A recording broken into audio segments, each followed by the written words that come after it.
আজকে আমি চলে এসেছি একটু স্কিন কেয়ার করতে। যেহেতু আমার স্কিনের খুব খারাপ অবস্থা, আমি মুর্শিদাবাদ গিয়েছিলাম, ওখানে থেকে আমার শরীরটাও খারাপ হয়েছে। তারপর আমার স্কিনটা ভীষণ ডাল হয়ে গেছে, ড্রাই হয়ে গেছে। তো সেই জন্য আমি অল্প একটু স্কিন কেয়ার করে নেব। তো প্রথমে দেখো আমি একটা ওয়েট টিস্যু দিয়ে আমার মুখটাকে আগে ভালো মতন ক্লিন করছি। তারপরে যেহেতু আমার ভীষণ ফেশিয়াল হেয়ারের প্রবলেম আছে, তো সেই জন্য আমি একটা ফেশিয়াল রেজার ইউজ করছি। এটা ইউজ করে আমি আমার পুরো ফেসটাকে ক্লিন করবো। এটা আমি অফ ক্যামেরায় করে নিচ্ছি, কারণ ভীষণ টাফ কাজ। তো কমপ্লিট হয়ে গেছে। তারপর দেখো আমার স্কিনটা অনেকটা ফ্রেশ লাগছে। আমি আবার একটুখানি ওয়েট টিস্যু দিয়ে আমার স্কিনটা ভালোভাবে ক্লিন করে নিচ্ছি, যাতে কোনো এক্সট্রা হেয়ার না থাকে। আমি আইব্রোজ করিনি, কারণ সেটা আমি থ্রেডিংয়ের মাধ্যমেই করে নেব। আমি এখানে ইউজ করছি একটা ওয়াওয়ের ফেশিয়াল কিট, যেটা 6 স্টেপের। তো এটা ইউজ করেই আমি আমার ফেসটাকে ক্লিন করব। আমি একটা বাটিতে গরম জল নিয়েছি। তারপর আমি এখানে স্টেপ 1 যেটা ক্লিনজিং মিল্ক, সেটা ইউজ করছি। এটা ইউজ করে আমি আমার ফেসটাকে আগে একটু ক্লিন করে নিচ্ছি।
ইম্পর্টেন্ট। আমরা যদি সপ্তাহে 2 দিনও স্ক্রাবিং আর ক্লিনজিং করতে পারি, তাহলে কিন্তু আমাদের স্কিনটা অনেকটা ভালো থাকে।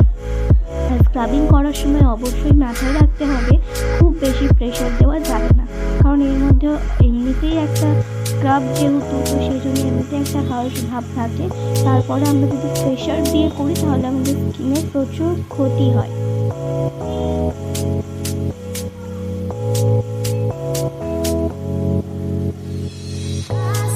স্ক্রাবিং করার সময়তেও আমি সেম একটু একটু করে জল ইউজ করছি আর আমার ফেসটাকে ক্লিন করছি।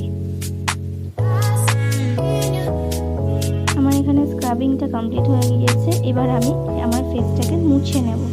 আবার মুছে নিচ্ছি। এই মোছাটা কিন্তু আমি ওই গরম জলের মধ্যে টিস্যুটাকে ডুবিয়ে তারপরে মুছছি। তো যেহেতু এটার মধ্যে একটা বালি বালি ভাব থাকে, সেই জন্য আমি পার্ট করে আমার স্কিনটাকে মুছতে হবে। আমি মানে একই দিক দিয়ে বারবার যদি স্কিনটাকে আমি রাব করি, তাহলে আমার স্কিনটা ছিঁড়ে যাবে বা কেটে যাবে। তো এই টিস্যুটা এবং এই জলটা কিন্তু আমি আর ইউজ করব না, কারণ এটা অলরেডি বালি বালি হয়ে গেছে। আমি আমার স্কিন, গলা টলা সমস্ত কিছু ভালোভাবে ফ্রেশ করে নিচ্ছি, ধুলাম, যাতে কোনো রকম কোনো বালি না থাকে।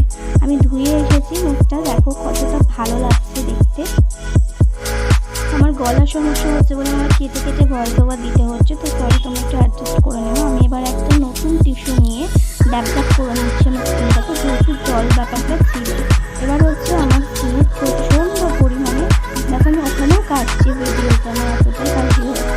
তো আমি এখানে যে রোজ ওয়াটারটা আছে, সেটা একটুখানি কটনের মধ্যে নিয়ে নিচ্ছি, এবং তারপরে আমি একটা খুব ইম্পর্টেন্ট কাজ করবো, যেটা হচ্ছে ফেসে যে হোয়াইটের বা ব্ল্যাকের জ্যাকেট থাকে, সেগুলো রিমুভ করা। তো আমার জ্যাকেট খুব একটা নেই, আমার হোয়াইটের আছে, যেগুলো আমি অফ ক্যামেরায় ক্লিন করে নিয়েছি। আমার নাকটা দেখো একদম লাল হয়ে গিয়েছে। তো এখন আমি থার্ড স্টেপে এসেছি, সেটা হচ্ছে একটা সিরাম ইউজ করা। যেহেতু এত কিছু ঘষা মাজা হয়েছে মুখটার সাথে, তো এবার একটা সফট সিরাম আমাকে ইউজ করতে হবে। তো সেটাই আমি করে নিচ্ছি।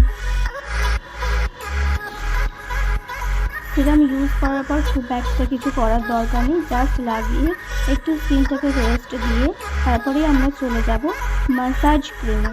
ম্যাসাজ ক্রিমটাকে ভালো মতন ম্যাসাজ করে নিতে হবে স্কিনে। ম্যাসাজটা স্কিনের জন্য ভীষণভাবে প্রয়োজন, তাতে স্কিনটা অনেক হাইড্রেশন পায়, তো সেই জন্য দরকার। এই ম্যাসাজটা আমি নিজে যতটা পারছি ততটাই আমি করছি, নিজের স্কিনে নিজে যতটা করা যায় আর কি। তো আমি দেখো ঠোঁটে লাগিয়ে ফেলেছি, এবার নিজেই হাসছি। তো যাই হোক, আমি ম্যাসাজটা নিজের মতো নিজে করছি। এটা যদি আমার মা করে দিত তাহলে হয়তো খুব বেটার হতো। আমার মা তখন রান্না করছিল যখন আমি এইটা করি আর কি, তো নিজেই যতটা সম্ভব করে নিয়েছি। তো চলো ম্যাসাজটা কমপ্লিট করে নিচ্ছি আস্তে আস্তে, তোমরা দেখতে থাকো। ম্যাসাজের অ্যাকচুয়াল মানে হচ্ছে স্কিনটাকে রিল্যাক্স ফিল করানো। তো আমার পক্ষে যতটা সম্ভব একা করা সেটা আমি অবশ্যই করছি। তো যাই হোক, স্কিনটা ভালো মতন নারিশ করার পর আমি চলে যাব আমার পরের স্টেপে, যেটা হচ্ছে প্যাক, ফেশিয়াল প্যাক। তো এই ফেশিয়াল প্যাকটা আমি ইউজ করব।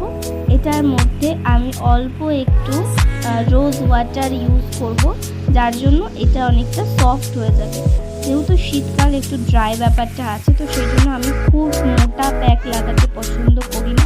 সেই জন্য আমি একটু রোজ ওয়াটার মিক্সড করে এটাকে একটু পাতলা করে নিচ্ছি, দেন আমি এটাকে আমার ফেসে ইউজ করব। প্রথমে আমি ভেবেছিলাম যে আমি আমার ফেসের একটা সাইডে প্যাকটা লাগাবো আর একটা সাইডে লাগাবো না, কিন্তু আমি ভাবলাম যে পুরো প্রসেসিংটাই যখন আমি আমার ফুল স্কিনে করলাম, তাহলে আমি কেন শুধু এইটুকুটা আমার হাফ স্কিনে করবো। তো সেই জন্য আমি পরে ডিসাইড করলাম যে না, আমি পুরো স্কিনটাতেই প্যাকটা লাগাবো, এবং সেই পরিমাণের প্যাক আমি অলরেডি আমার হাতে নিয়েছিলাম। তো চলো আমি পুরো স্কিনে প্যাকটা লাগিয়ে নিই। আমি একটু অফ ক্যামেরাতেও করেছি যাতে এটা প্রপার হয়, বাট আমি চেষ্টা করেছি বেশিরভাগটাই তোমাদেরকে দেখানো।